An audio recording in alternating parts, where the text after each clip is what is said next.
Place maintenant à notre droite suite. Dans les États-Unis de Donald Trump, l'actualité bouge à la vitesse de Twitter. Prenons au hasard les militaires transgenres de l'US Army. Ils seraient 15 000 en activité, sans parler des vétérans. Avant son départ de la Maison-Blanche, Barack Obama avait mis fin à des années de discrimination en les autorisant à porter l'uniforme. Un an plus tard, Donald Trump les renvoie au placard en leur interdisant de servir sous les drapeaux. Qu'en pensent les intéressés? Nathalie Gros, bonjour. Bonjour Daphné. Alors, il y a 4 ans, vous aviez rencontré un ancien chien de guerre surentraîné, surtestostéroné et multimédaillé, un tireur d'élite du commando le plus prestigieux de l'US Army. Mais ça, c'était avant qu'il ne devienne une femme comme les autres. C'était avant et j'ai l'impression que c'était il y a une éternité. À l'époque, Barack Obama entamait son 2e mandat et tous les espoirs étaient permis pour la communauté des militaires trans. Alors, voyons un extrait de ce reportage, votre reportage, Nathalie Gros, tourné en 2013, G.I. Jane, épisode 1. C'est parti.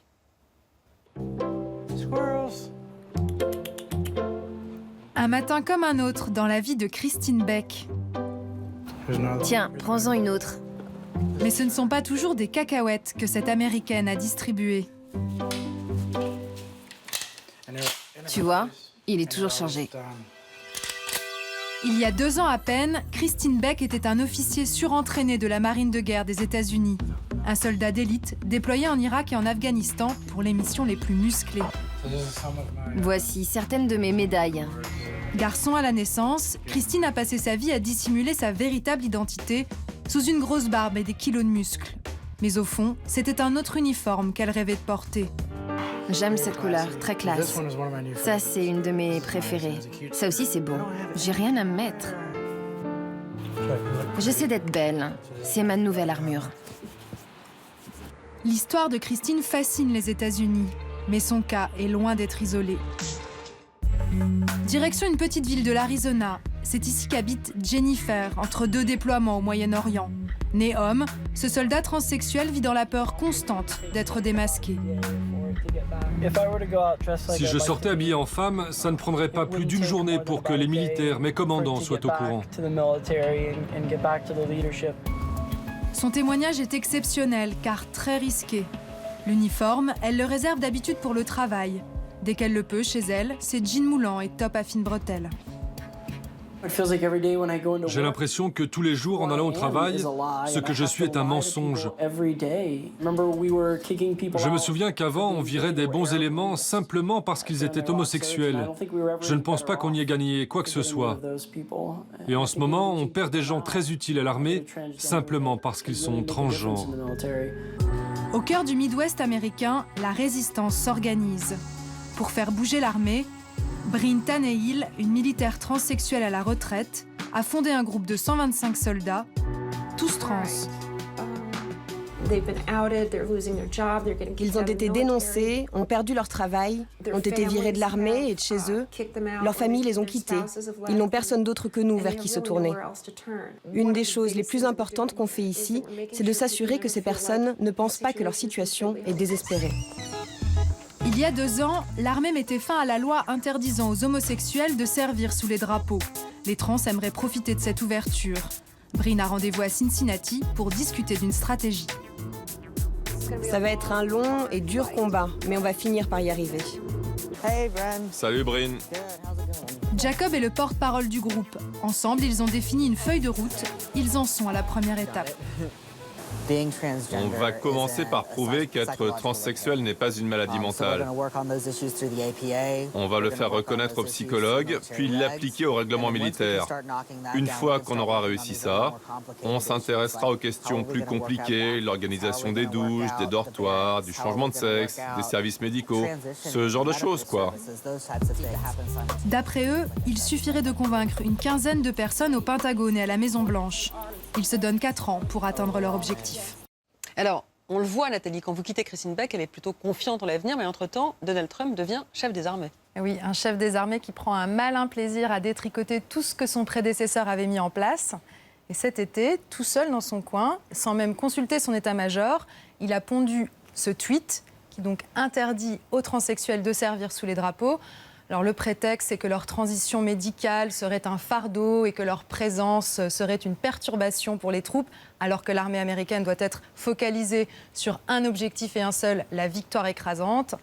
Alors ce tweet au sein de la communauté trans a provoqué un tremblement de terre, et notamment parmi les personnes que j'avais rencontrées il y a 4 ans. Alors ce qu'il faut dire, c'est que le fardeau budgétaire est totalement fallacieux parce que ça représente une goutte d'eau dans le budget de l'armée américaine. Alors G.I. Jane, épisode 2, c'est notre droit de suite et c'est bien sûr signé toujours de Nathalie Gros.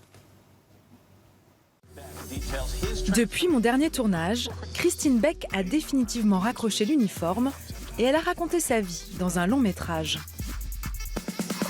La vraie Christine Beck.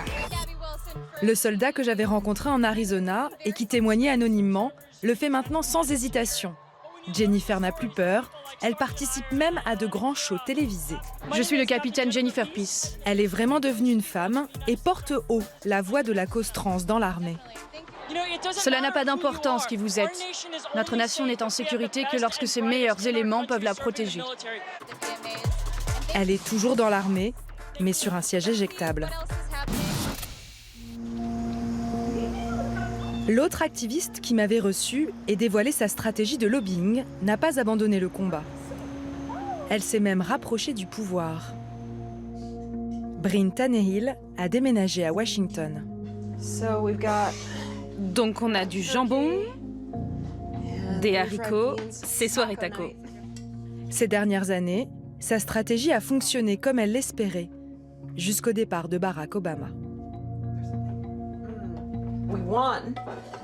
On avait gagné. On avait obtenu la mise en place d'une politique permettant aux transsexuels de sortir du placard. C'était en 2016.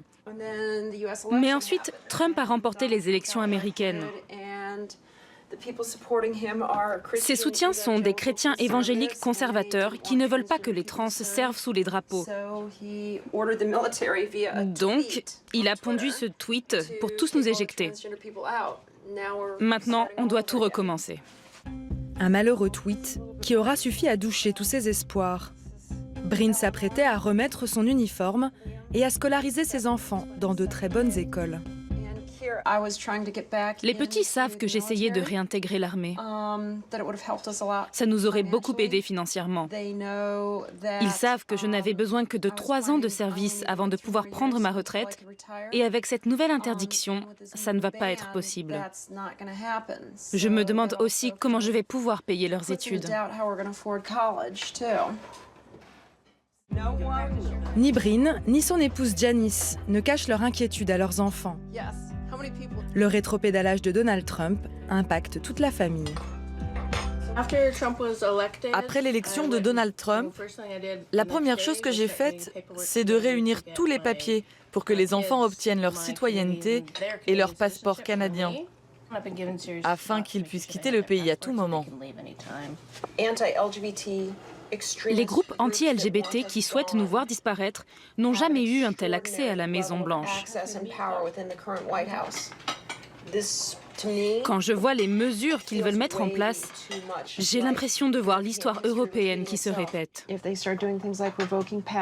S'ils commencent par exemple à retirer leur passeport aux personnes ayant changé de sexe, comme moi, alors ce sera clairement la même démarche que les Allemands dans les années 30 pour empêcher les Juifs de quitter le pays.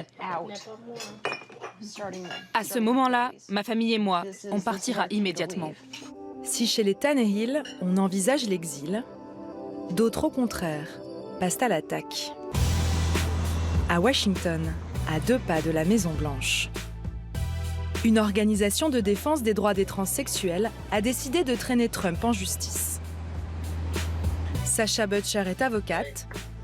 Drew est un jeune transsexuel de 17 ans qui rêve de s'engager dans l'armée. Ensemble, ils portent plainte contre le président pour discrimination. Dis-nous ce que tu as ressenti quand les trans ont eu le droit d'intégrer l'armée. J'étais super heureux d'apprendre que les trans pouvaient servir sans se cacher. C'était vraiment une très bonne nouvelle. Et quand tu as lu les tweets? Je me suis sentie super déprimée. J'ai montré les tweets à ma mère et à ma copine. Et on s'est dit, c'est incroyable pour un président de dire ça. Nos arguments légaux sont très clairs. Cette décision ne respecte pas la loi. Elle viole la Constitution, qui exige que les individus soient libres de vivre sans craindre d'être discriminés, sans avoir à cacher qui ils sont. D'autres associations ont depuis déposé plainte contre le président, qui maîtrise décidément à merveille l'art de tout casser en 140 signes.